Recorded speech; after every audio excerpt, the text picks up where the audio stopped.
I always believed that family gatherings weren't about love. They were about food. If the meat on the grill was juicy, the salads fresh, and the pie turned out right, everything else could be forgiven. Even Aunt Galia's snide remarks about my salary or my father's political arguments with my uncle. But that Saturday knocked the ground out from under me so hard that no shashlik could soften the taste of betrayal. Dad was turning 62. For him, it wasn't just a reason to get together. It was practically a state event. He loved having the house noisy, the table groaning with appetizers, the air thick with the smell of roasting meat and warm bread. The night before, I'd marinated 6 kilos of pork and 2 kilos of chicken. Onion rings, coriander, black pepper, a touch of cumin, just the way he liked it.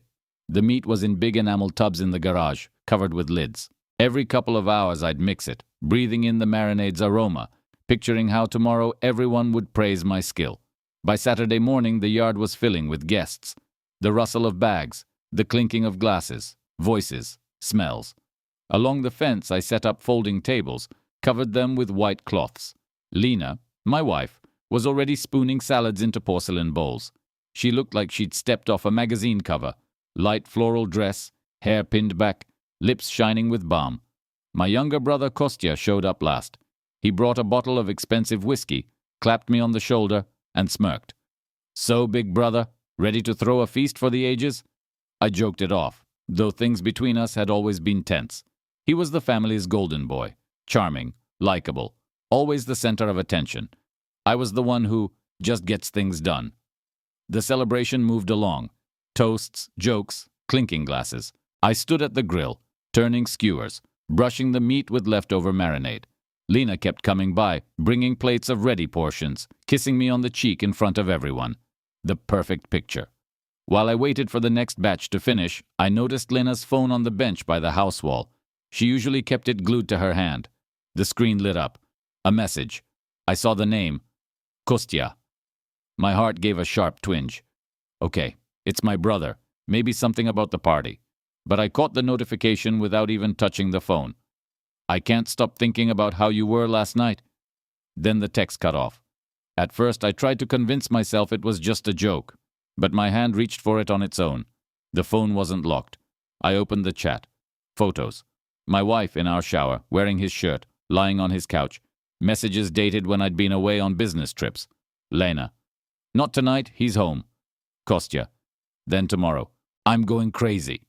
I stared at the screen, and in my ears there was only the crackle of coals. Smoke blew into my face, stinging my eyes. But I knew. It wasn't the smoke. I closed the chat, put the phone back, turned the skewers like nothing happened. At the table everyone laughed. Someone argued about football. Dad poured Kostya whiskey. Lena sat next to him, and he whispered something in her ear. She covered her mouth with her hand to hide a smile. I watched them and thought that if I stood up and laid it all out now, I'd ruin my father's celebration. And he didn't deserve that. I decided there'd be no explosion today. Today would be about laying the foundation. After the second toast, I went inside, supposedly for seasoning. The kitchen was empty. I took my phone, opened the family laptop. Lena had autosync with the cloud. 5 minutes, and I had all the chats, photos, even a couple of short videos on a flash drive. I went back to the grill. Heat, meat, aroma, everything going as normal. But in my head, the plan was already spinning. Every year on Dad's birthday, I made him a slideshow. Family photos set to music. That tradition was sacred, and I was going to use it as a weapon. Toward evening, when the guests were full and a little tipsy, I announced, "And now, a surprise for the birthday boy. Our year in pictures." The lights went out. The projector hummed to life. The first shots were harmless. New Year's, the May picnic, Lena with a cake last birthday, laughter, comments, side chatter. Then, a sharp shift. Lena in the shower, Lena kissing Kostya in a car, Lena in his shirt on his lap. The room went dead silent, so quiet you could hear someone set a glass down. This is photoshopped," Kostya muttered. "Oh, sure," I smirked. "And the actor playing you just happens to be your twin." Dad stood up, slowly scanned the room, then fixed his eyes on Kostya. "Party's over." Lena went pale. "We can talk. You've said enough, just not to me." Kostya shot me a look full of hate and walked out, slamming the door. Lena followed. Guests began leaving, whispering. Dad came up, put a hand on my shoulder. I'm proud you did it quietly. But what I saw, I won't forget. When everyone was gone, the meat on the grill was almost cold. I took it off and set it on a plate. Irony was, the shashlik was perfect that day, but I couldn't taste it. Lena came back the next evening. I'd already packed her things into 2 big bags by the door. She stepped in like she was entering a stranger's home. "You're serious?" she asked. "Dead serious. It's a mistake." She tried to smile, but the corners of her lips trembled. "Kostya and I... Don't start." I opened the door, pointed to the bags. "You've got parents. Go to them." She took the bags in silence. At the door she said, "You'll regret doing it like that, in public." I shrugged. Inside I was already building my next move. First I copied everything from the flash drive to several cloud accounts, videos, photos, chats. Then I went through the message dates carefully. Some matched my trips, others the nights I'd worked late. I saved them all in a file labeled Timeline. Next, social media. Kostya's Instagram was public. Dozens of photos in bars, on the beach, at the gym, and Lena commenting under every other one. I started messaging mutual acquaintances. No direct accusations, just hints. "Hey, do you know who that girl is in Kostya's photo? Looks a lot like mine." In 3 days, the rumors took off on their own. Dad called me that evening. Kostya quit his job. Quick. After the boss found out he's seeing his brother's wife, it got uncomfortable. No sympathy in his voice. Lena, meanwhile, tried to keep up appearances. Posted on Facebook. New life, new horizons. Within an hour, a dozen snide comments appeared. I waited for them to show up together somewhere. The chance came 2 weeks later. Our mutual friend Ira's birthday. I knew Lena would come with Kostya, and I knew there'd be a projector for photos. An hour before the party, I dropped a flash drive into the event photos folder. The first 15 shots, harmless. Then, the most incriminating images and chats. I didn't stay, just waited for the calls. At 9:13 p.m., Ira rang. You're insane. They almost fought right there. Lena was yelling it was old stuff. Kostya was screaming she's seeing someone else. "Uh-huh," I said. "Sounds like an interesting evening." A month later, I heard Kostya was renting a room from someone, and Lena was living with her mother. They were done. That's when I decided to put a full stop. I invited everyone who'd been at Dad's birthday to a small dinner. On the table, my best shashlik, homemade pies, vegetables from my garden. People came out of curiosity. And just as everyone was eating and laughing, Kostya and Lena walked in. She looked years older. He had bruises under his eyes. "May we?" Lena asked quietly. "Of course." I smiled. "I have something for you." I set an envelope in front of them. Kostya opened it. Inside, DNA test results. The child Lena was expecting wasn't his. In the silence that followed, I raised my glass. To the truth. It's not always pretty, but it always sets you free. Kostya got up and left. Lena cried and followed. Guests finished their meal in silence. No one said I'd gone too far. Now I sit on a new, bigger, sturdier deck in my yard. I tossed the old grill, bought a smoker and a proper barbecue. Neighbors say the smell carries across the block. The meat tonight turned out especially good.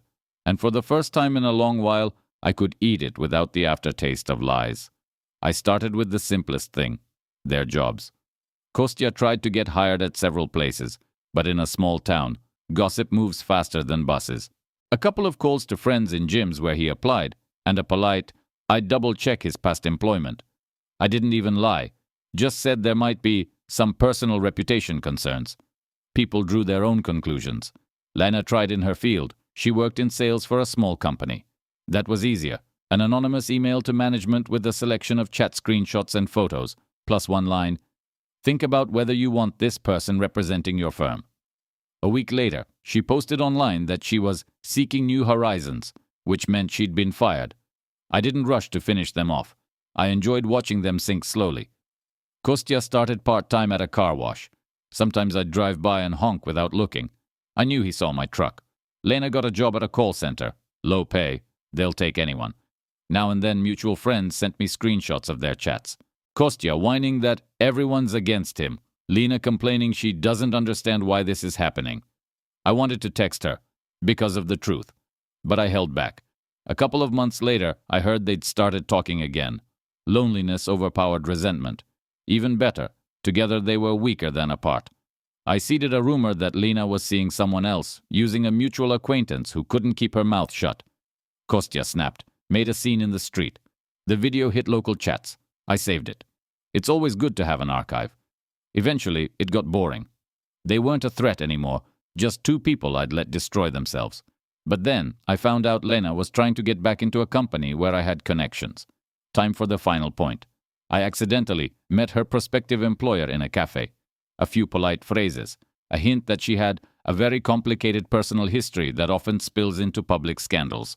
No photos, no chats. Sometimes just the right look and a pause make people fill in the rest themselves. A week later, Lena was again posting that she was looking for work. Kostya had vanished from social media. Rumor was he'd moved to another town. I knew what that meant. The air here had gotten too heavy for him. In the evenings, I'd sit on my deck, watching the coals in the grill, knowing all it takes to destroy someone is to give them enough rope. They'll do the rest. The quieter I acted, the louder their lives collapsed. No open attacks, no threats, just hints, small drops of information, overheard phrases in the right ears. In a small town, it works better than any formal smear campaign. I saw Lena at the market a few times. She used to walk confidently, back straight, scanning for acquaintances. Now, hood up, eyes down, quick steps. Once she tried to avoid me, but I walked to the apple stand and pretended to pick fruit. She froze 2 steps away, waiting for me to leave. I stood there choosing apples one by one until I felt her breathing get uneven. Then I walked off without a word. Kostya I saw less often. He avoided places with mutual contacts. But once I caught him in an auto parts store, standing by the oil shelf, cheap jacket, unshaven face. We made eye contact, and he looked down like a schoolboy caught stealing. I walked past without speaking. Silence hits harder than words. Meanwhile, I kept collecting what others might consider trash. Rumors, snippets of conversation, small details. Someone saw Lena in a bar with another man. Someone heard Kostya owed rent. All went into a tidy folder on my laptop. Not because I planned to strike again, but because it's habit. Always keep your aces. I changed my own life. Rearranged the furniture, repainted the bedroom walls, bought a new couch. Hauled the old mattress, the one Lena had slept on in those last months, to the dump, changed the curtains. Evenings I'd sit on the deck, watch the fire in the grill, thinking that revenge isn't shouting or fighting. It's the silence where the other person hears only the echo of their own mistakes. They probably never realized that all this time I did almost nothing. Just opened the doors they chose to walk through, and closed them behind them. At first I wasn't looking for gain.